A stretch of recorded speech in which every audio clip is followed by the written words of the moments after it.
je joue avec un algorithme, j'apprends, je suis mieux informé, je suis en capacité de gagner du temps puisque je vais recevoir de l'information plus pertinente par rapport à mes sujets que je ne vais pas forcément trouver par ailleurs, et je vais pouvoir mieux m'en servir pour professionnellement pouvoir en parler.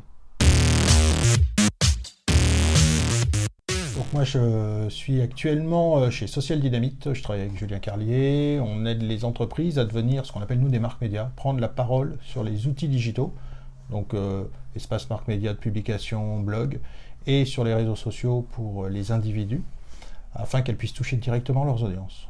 Et donc dans ce cadre-là, effectivement, on a besoin d'avoir les bons contenus pour la bonne audience. Tu as été un des premiers utilisateurs de Flint, Ouais. au moment où on a lancé ça en juin 2018. Pourquoi tu t'y intéressais? Puis moi, ce qui m'intéresse en fait aussi, c'est de savoir comment tu l'utilises et à quoi ça te sert en fait. Alors, pourquoi je m'y suis intéressé? D'abord parce que c'est une nouvelle techno. Il y avait de l'intelligence artificielle derrière. Et c'était une façon aussi d'arriver à filtrer, ou un des moyens que je voyais pour filtrer la masse d'informations qu'on a à notre disposition. Il y en a trop, il faut arriver à la filtrer. Alors on a les mots-clés, on a des médias qui sont identifiés sur certaines thématiques, donc ils filtrent et ils travaillent déjà sur la thématique qu'on veut suivre. Je trouvais que c'était innovant, nouveau, et qu'il y avait une démarche hyper intéressante d'arriver non plus à filtrer par des mots-clés, mais filtrer par un algorithme qui pouvait me trouver des contenus que je ne connaissais peut-être pas.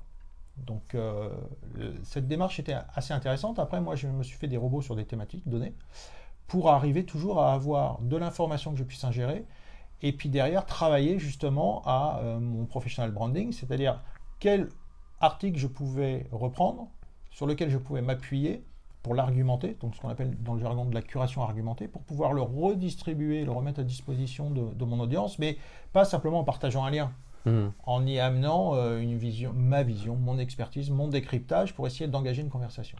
Donc en gros, ça te permet d'avoir une veille spécifique qui ensuite toi te permet après de prendre la parole sur un sujet.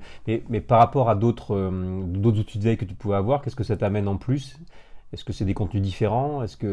Alors, c'est des contenus différents et des contenus que j'ai pas forcément repérés au départ. C'est-à-dire que, comment on fait de la veille? Jusqu'à maintenant, on faisait des mots-clés et puis il sortait des articles qui tenaient le mot-clé, mais ça ne veut pas dire que l'article était intéressant et pertinent par rapport à mon sujet, il avait juste le mot-clé.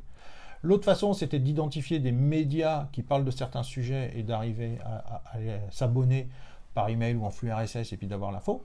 Là, il y a un mix de il y a des contenus, il y a des mots-clés, ou en tout cas il y a des expressions, il y a des sujets, et puis c'est lui qui va aller les chercher, puis après il y a une forme d'éducation. Donc sur certains sujets, ça marche super bien. Je n'ai que, puisque je reçois 10 articles sur la façon dont toi tu l'as conçu, on a 10 articles à lire par newsletter, et les 10 sont cœur de cible, donc j'ai une matière que je n'ai pas forcément trouvée par ailleurs. Et puis sur les autres, on est en phase d'apprentissage, donc je lui dis que ça m'intéresse, ça c'est parfait, ça c'est pas du tout bien, c'est hors sujet, ou d'autres où je suis neutre, et puis j'essaye de faire en sorte que la prochaine news soit la plus pertinente possible. L'intérêt pour moi, c'est de gagner du temps, d'avoir des bons articles, pas forcément les articles de tout le monde qui sont sur les médias classiques, et des articles qui sont peut-être pas bien référencés, j'ai envie de dire, parce que l'autre, c'est Google qui va nous le donner par son référencement. S'ils ne sont pas bien référencés, l'article n'est pas visible. Là, je pense qu'il devient visible parce qu'il va te sortir et t'amener un résultat avec un contenu qui est cœur de cible par rapport à mon sujet d'intérêt. Alors le fait de, non pas de configurer, mais d'entraîner ta propre intelligence artificielle, est-ce que ça a changé ta façon de t'informer ou ton rapport à la veille d'information? Alors oui, parce que je deviens acteur de la veille de mon information. Avant, je recevais et je ne pouvais rien faire. Soit je changeais un mot-clé, soit je supprimais un flux RSS parce que ce n'était pas pertinent. Là, il y a un apprentissage et en plus, je ne sais pas ce que je vais recevoir. Donc, il y a également une possibilité de découverte de nouvelles sources qui sont particulièrement intéressantes. Donc là, il y a un vrai intérêt d'être acteur en fait, de sa veille, de se rendre compte que parfois, en fait, on valide des choses qui vont l'éloigner parce qu'il apprend au fur et à mesure. Et donc, on apprend en même temps quelque part à comprendre comment ça marche. Pour terminer, si on devait résumer en une phrase, en quoi ton expérience avec Flint t'est utile, toi, dans ton quotidien ou dans ton métier aussi? Multiple.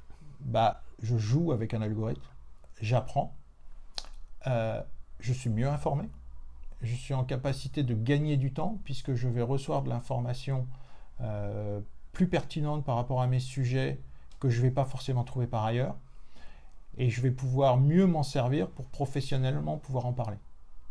Donc pour moi, il faut effectivement investir du temps pour l'éduquer, mais il y a toujours un temps d'apprentissage à faire, aussi bien pour nos nouvelles expertises que quand on a appris notre métier à l'école.